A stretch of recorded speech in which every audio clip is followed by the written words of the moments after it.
sakali daw na matanggal si VP Inday Sara ay nakahanda na andito si Mayor Baste Duterte. Totoo po yan. Andyan po kami at sinasabi na namin sa kanila, huwag kayong pakasiguro. Huwag niyong isipin na pagka natanggal niyo sa impeachment si VP Inday Sara ay tapos na ang mga Duterte. Tapos na ang inyong pananagutan. Tapos na yung takot nila na baka balikan sila doon sa mga ninakaw nilang pera ay mawala na. Hindi po. Nandiyan po si Mayor Basti Duterte at kung papakinggan mo MJ Admar, nagulat ako eh. Dahil lang sabi nila, ipikit mo yung mata, pakinggan mo si Basti Duterte. Eh kako, tinitingnan ko si Basti Duterte, pati yung mga mannerism, yung kanyang pananalita, yung mga kanyang kilos, eh talagang para ko nakikita yung bata si Pangulong Rodrigo Duterte. Kaya totoo po yan.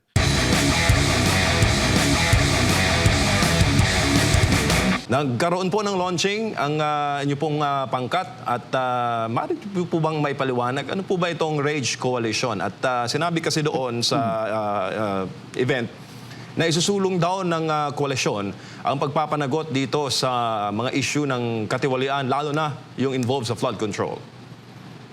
Yes, MJ. Alam mo, MJ, Admar, sa atin lahat po, no, napakaraming organisasyon na sumusuporta sa Pangulong Duterte at partikular, siyempre, kay Vice President Inday Sara Duterte.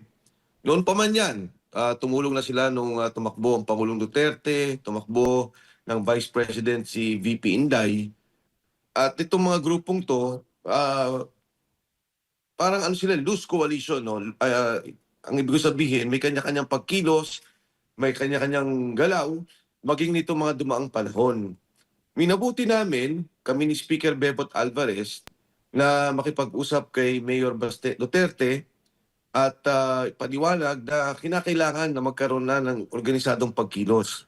Kinakailangan namin ng isang leader na tumatayong simbolo ng ating ginagawang pagkilos laban sa korupsyon, laban sa nangyayaring katiwalian, yung patuloy na investigasyon, no, na ginagawa nila dito sa noon sa ICI at ngayon patuloy pa rin sa Blue Ribbon. At maging itong hinihingi natin na kasuhan talaga yung dapat kasuhan. Ngayon, merong ginagawa na namang impeachment kay VP Inday Sara. So, sinasabi nga namin, magkaisa na kami, kumbaga, isang pagkilos, isang galaw, isang direksyon, at yung paghiwalay-hiwalay na pagkilos ng iba't ibang grupo, eh magkaroon talaga ng focus, magkaroon ng pagkakaisa. Mabuti naman at ang ating Mayor Baste Duterte, walang dalawang salita na tinanggap niya yung ganitong pagkakaisa, tinanggap niya yung liderato na hindi lamang siya mamumuno sa Davao na siya ngayon ang mayor, kundi sa lahat ng mga partido, mga organisasyon sa buong sambayan ng Pilipino. Kaya ito na i-launch yung Rage Coalition at siya ang tumatayo namin leader. At ang kinatawan naman o ang kanyang grupo ay ang PDP Laban na siya ngayon ang presidente. Ako, MJ Admar, ang Secretary General ng Reform PH Party. Ang aming chairman ay si Gringo Honasan. At si Speaker Bebot Alvarez naman ang pinuno o pamahala ng Partido Reforma. Kaya ang tatlong partidong yan, nagkaisa, nagpirmahan. At sa ilalim niyan ay kasapi namin o kasama namin ang iba't ibang grupo katulad ng Maisug, katulad ng PANA, yung Alliance for Accountability na pangungunan naman ni Secretary Esperon. Nandyan din ng Kampilan, kasama sila ka Eric, no? So ito yung mga grupo na ibinuo para dyan sa pagkakaisang yan. Opo, sir, ano po ang aasahan ng taong bayan sa bagong buong koalisyon? Kasi marami po kasing mga pangkat at mga grupo na hanggang launching lang. Wala namang follow-up na mga ganap. Kasi taong bayan naghahanap ngayon ng avenue at ng mga masasandalang personalidad at pangkat para po i-voice out ng kanilang hinaing dito po sa mga nangyayari sa kasalukuyang pamahalaan. Tama yan, MJ. Alam mo, ang aming grupo naman, tuloy-tuloy na kumikilos nga eh. Ang katulad na banggit ko, nangyayari nga, hiwa-hiwalay pa nga yung aming pagkilos kung minsan hindi kami nagkakaroon ng koordinasyon. Pero sa akin palagay, no, kung galaw lang naman o pagkilos, dire-diretso yung aming pagkilos. Katulad sa ngayon, kahapon galing ako dyan sa Luneta, yung grupo ng mga Batanggenyo na pinangungunahan ni Congressman Leon Liviste, na itong mga magsasaka natin, manggagawa mula Batangas, ang kahilingan ay ibaba ang implementasyon ng VAT. Yung kanilang hiling 12% to 10% na lang. Ang maisog naman hanggang sa ngayon ay patuloy na kumikilos sa Korte Suprema.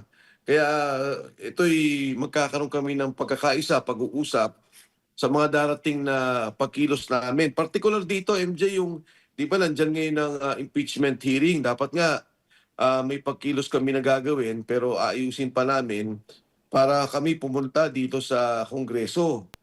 Pero yun nga, sa ngayon wala namang grupo o hindi naman pa pumupunta si VP Inday Sara. Pero baka ngayong araw lang o bukas ay mabubuo na namin yung mga koordinasyon. Hindi na naman ito pagkilos, MJ. Meron na gumagawang pagkilos, yung koordinasyon na lang para kami makapagtulong-tulong at mabigyan ng suporta ang pagkilos ng bawat isa sa amin. Opo, mayroon kasi mga komento, Kong Mike, na naghahanda na raw ang kampo ng mga Duterte sa worst case scenario in case na mapa-impeach o magkaroon ng conviction sa Senate Impeachment Court. Kung aabot man tayo doon sa story na yon, para po sa 2028, ang plan B daw ay si Mayor Baste. Anong masasabi mo doon, sir? Tinawag nilang worst case scenario. Alam mo, uunahin ko muna, MJ, yung sinasabi nilang politika. Ang unang nagkakaroon ng politika ay ang administrasyon. Yung pagtanggal nila kay VP Inday Sara, imbis na tutukan nila yung problema sa krisis, tutukan nila yung problema sa gutom, tutukan nila yung problema sa pagtaas ng presyo ng krudo at pagtaas ng presyo ng bilihin, ang tinututukan nila yung impeachment ni Inday Sara. Kaya sila ang nauna dyan sa politika. Ngayon, binabanggit mo ngayon, MJ, kung magsakali daw na matanggal si VP Inday Sara ay nakahanda na andito si Mayor Baste Duterte. Totoo po yan.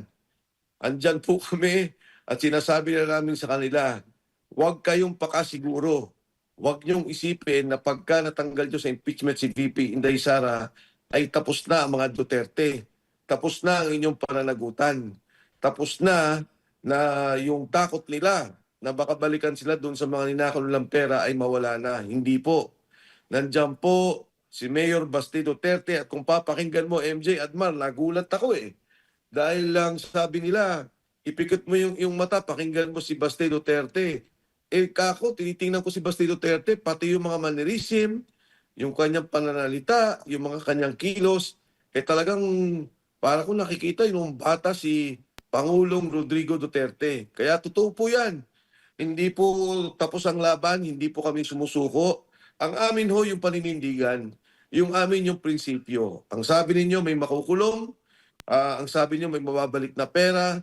Nangyari nga, MJ lahat ng mga frozen accounts doon sa AMLA, doon sa hinawakan nila mga pondo, ngayon wala na. Nakakawala na lahat, yung mga deposito na we-withdraw na. Tapos hanggang ngayon, wala tayong naririnig na kaso, wala tayong naririnig na nananagot. Talagang moro-moro ang nangyari sa ating bansa. At ito yung aming paninindigan at prinsipyo. Itigil ang korupsyon, itigil ang kurakot, panagutin yung mga kumuha ng pera. At higit sa lahat, itong ating krisis sa ngayon, sagutin natin kung ano yung problema. Sagutin natin kung paano matutulungan ang bawat pamilyang Pilipino. Opo, Kung Mike, paano naman po ang partisipasyon ng mga overseas Filipino worker? Kung sila po isasali sa RAISE Coalition, paano naman po ang ordinaryong Pilipino? Paano po sila makapag-participate sa inyo pong mga tahak?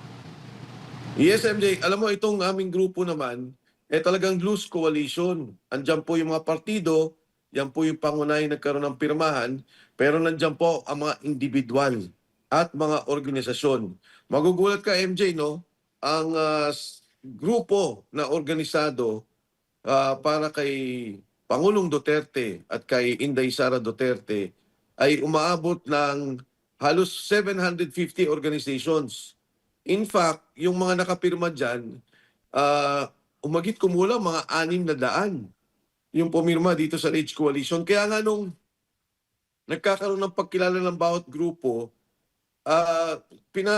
sinabihan ko na yung mga tao, sabihin nyo doon sa MC, hindi kaya na kilalanin ng lahat, una, dahil napakarami. Pangalawa, siyempre pagka ganun lang kadami at malit lang yung aming lugar, kasi ang nirequire namin, 2 o 3 lang bawat organisasyon.